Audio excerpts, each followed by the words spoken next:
ఒక దేశాభివృద్ధికి ఆయువు పట్టు రహదారులు లేని చోట అభివృద్ధి శూన్యం. అభివృద్ధికి మూలమైనది రహదారులతో పాటు విద్యుత్తు, తాగునీరు, విద్య, వైద్యం, డ్రైన్స్ అండ్ శానిటేషన్.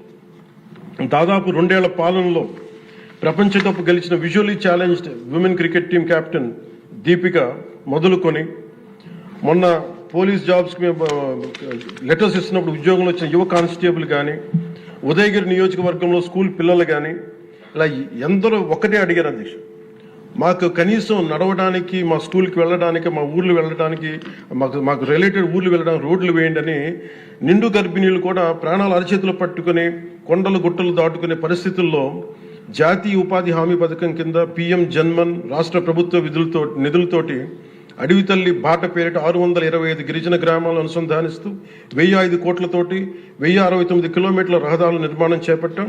దాంట్లో దాదాపు సగం పైగా రోడ్ల నిర్మాణం పూర్తి చేశాం. కొన్ని రోడ్లు గంటల వ్యవధిలో కూడా మంజూరు చేశాం అధ్యక్ష.